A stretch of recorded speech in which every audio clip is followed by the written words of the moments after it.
a rhetorical question that grabs the audience's attention. For example, who in here wants to make $15,000 in 20 minutes by giving a speech? That grabs the audience's attention right away. So that's a fourth way to open the talk. Now, the second speaker for the evening is Fred Perez. Fred Perez has been a member of Suncoast Toastmasters since July of this year. He's doing his second speech out of the Competent Communicator Manual. The title of his speech is "The Two Biggest Lessons I Learned After My First Triathlon." Give it up for Fred Perez.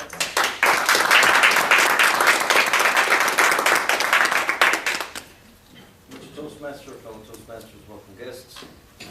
In the next few moments, I'm going to share with you my experience story when I completed my first triathlon, and as a result, the two biggest lessons I learned. I know you can't tell, I just have a different body. You don't get this body by working out, so but I can do one. Nevertheless, the two lessons that I learned that I'll share with you at the end of my story are still relevant to me today in everything that I do and in how I approach life in general. I'll preface my story with this. I'll ask you to remember a few weeks ago, I shared with you, those of you that were here, my near drowning incident when I was about between the age of 8 and 10 years old. That incident or that experience created a lot of negative mind chatter for me, a lot of baggage, and as a result, it developed a negative attitude towards everything and everybody. Didn't realize it until about maybe the age of 17, 18. My mom sat me down and had one of those tough love, crucial conversations. Pretty much point blank, she told me you need to change your attitude. Otherwise, you're going to go through life frustrated, and the negativity is going to catch up to you. You're going to get sick. So, needless to say, from that point forward, I went ahead and started searching for answers. To the point where I decided to join the Navy, figuring I'll change the environment, I'll change my outlook. I wanted to travel. This is my story. Fast forward, I'm about 21, 22 years old. I'm stationed in Orlando. I've already completed boot camp, already completed A school, or technical school. Now I'm working at the Naval Hospital.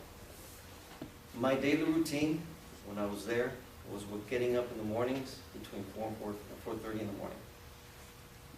I would go run to the pool.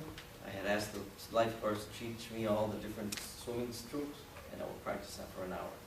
After that, go to work. After work, go to the gym for an hour. Then to the pool again for another hour. Dinner, the barracks, read, and get ready for the next day.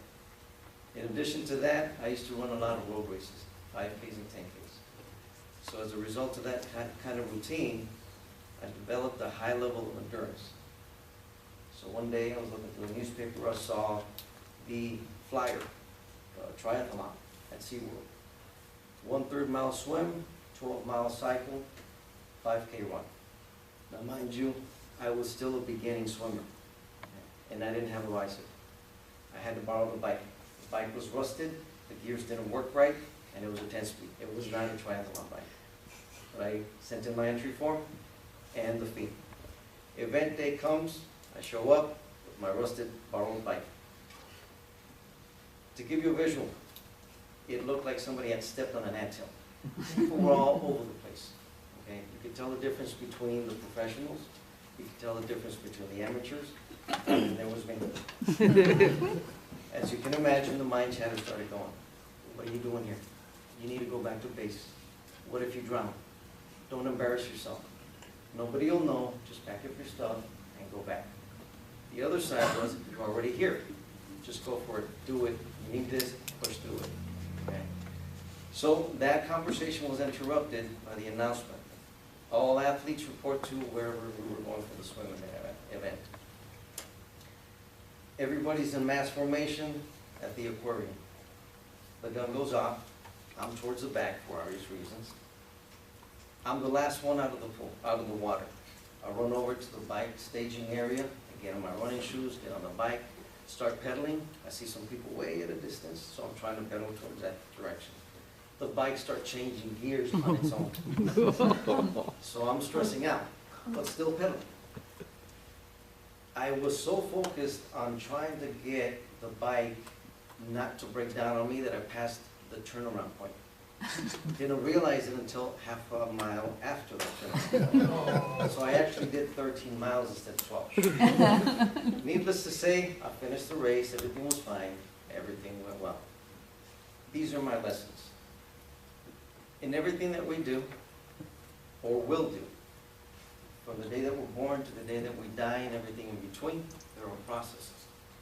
To the extent that we realize, that we learn, that we apply, and we master those processes, we'll be better able to deal with whatever situations we face or whatever circumstances we find ourselves in. We don't know what we don't know until we're actually faced with it. But understanding those processes and applying them gives us a better chance of success in whatever we're doing. Lesson 2. We don't know how far we'll go and how much we'll accomplish until we turn off that mind chatter. If we go ahead and ignore the mind chatter, no matter how much full of fear it is or it's full of, something happens. When you start pushing through it, it simultaneously gives you confidence in other areas. It's weird the way it happens, but it happens. Fear can go ahead and cripple us, or it can go ahead and motivate us. Has anybody ever heard of the acronym FEAR, F-E-A-R?